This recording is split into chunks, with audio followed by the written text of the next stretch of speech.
guys! Today we are going to be talking about false lashes.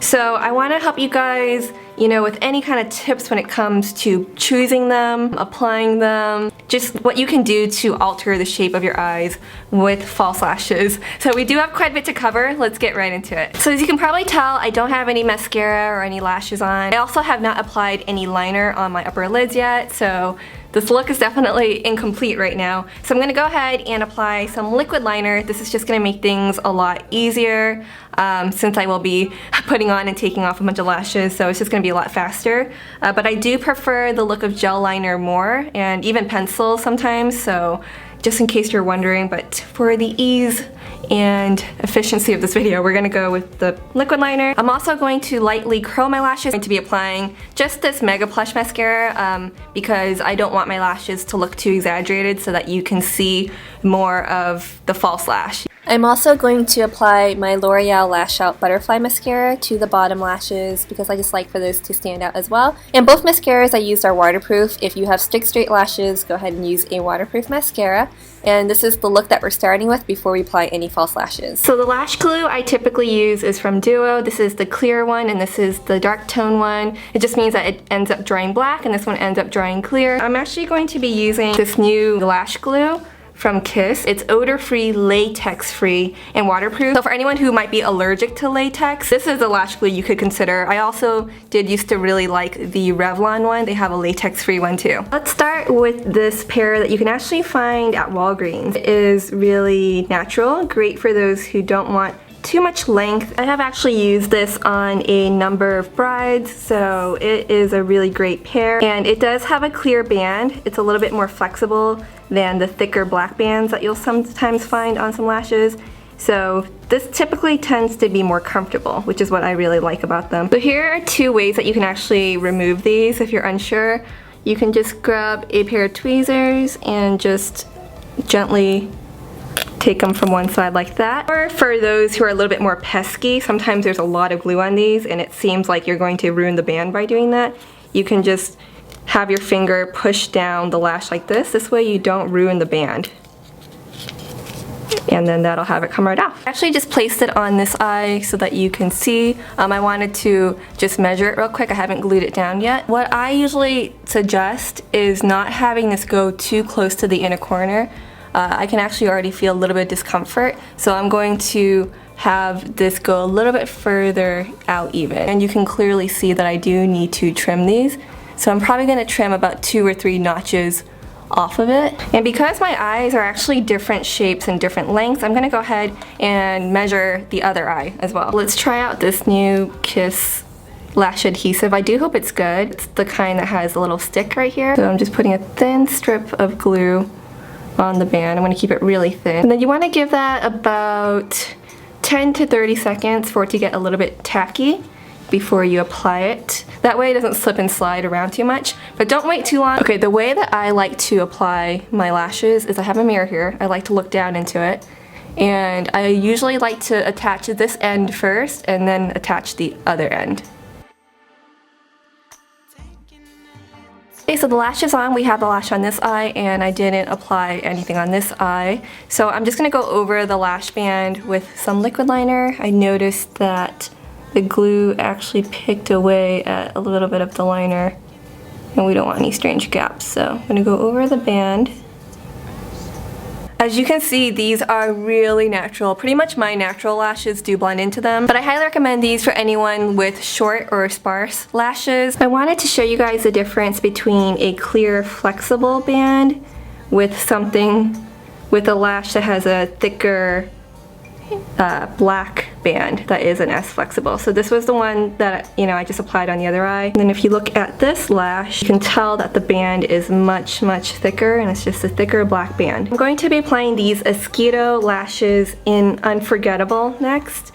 It is just one of my go-to pairs. Personally for myself, I really love this pair because it is extremely natural, but it's still darker and it's more full. So it does show up more on me as opposed to the Andrea lashes that I just applied. These are mink lashes, so I would suggest not applying any mascara on these. That way you can prolong its life pretty much, because mink lashes aren't cheap, but I do think they look really amazing. That's how the Mosquito lash looks. As you can see, it's definitely a little bit more dramatic than the Andrea ones, but it's so nicely feathered that it still looks pretty natural, and I just absolutely love these. And zoomed out so you can see how it looks just overall. So once again, the Mosquito Unforgettables and the Andrea 21s on this eye. I also want to show you guys that you definitely can always layer your lashes. Like I have these Kiss 03 lashes right here. They are also really natural, another great go-to. They're a little bit longer than these that I'm wearing, the Andrea 21s, but they're still pretty sparse. But sometimes when you layer, it can give you that really nice full look. So just to give you an idea, I'm just gonna plop this right on top of this one. You can now see how much more voluminous this lash looks because I layered two together, and they don't necessarily have to be the same kind of lash. It can be, you can layer different kinds, and sometimes that leads to really awesome results. So if you're into a really big lash look, that big lash look was fun, wasn't it? It got me all excited. But okay, I'm just gonna go ahead and remove this lash and apply another set for you that I'm really loving. I'm just using a cheap Q-tip and eye makeup remover. Just let it soak the Q-tip. This is an easy way to just loosen up the glue. There we go. Next lash I'm going to apply are another pair from Mosquito. These are the Miss Dollys. So you're gonna notice how it kind of has like little darker clusters, and that's what's gonna give you that more dolly look. So this is how the Mosquito Miss Dollys look like. Notice how they just kind of give a slightly piecier look, and it's just very cute. I really like these too.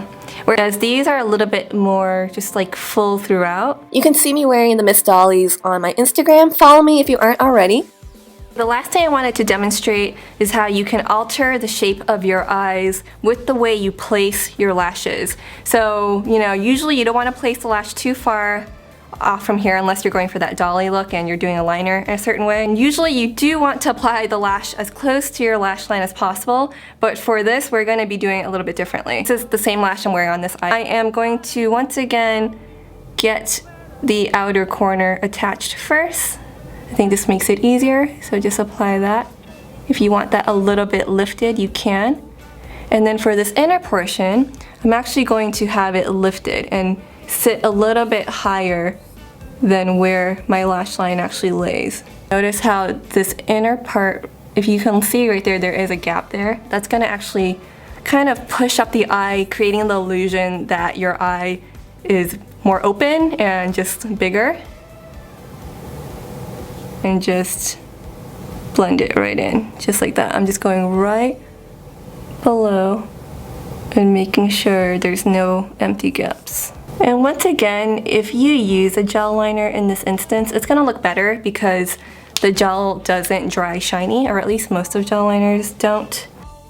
This eye just looks so different from this eye, even though I'm wearing the same lash. I'm wearing the same types of lashes, but the way that I applied this one really altered the shape of my eye. So I'm gonna go ahead and fix this one up so that we look a little bit more equal. That's more like it. Rewind. Let's take a look at this transformation. I'm not gonna lie, guys, it does take practice, especially if your eyes are different. So yeah, my eyes look bigger, but I hope you guys found this helpful. I feel like there's so much more I could cover. I think I'm going to talk about these little lash clusters next. Big fan of these two, they're extremely comfortable. We'll talk about those in another video because that's gonna take a little bit longer to apply. But I hope you guys found any of these tips helpful. Try them out on yourself. Let me know how it works out for you. And I will see you guys in my next video. Bye!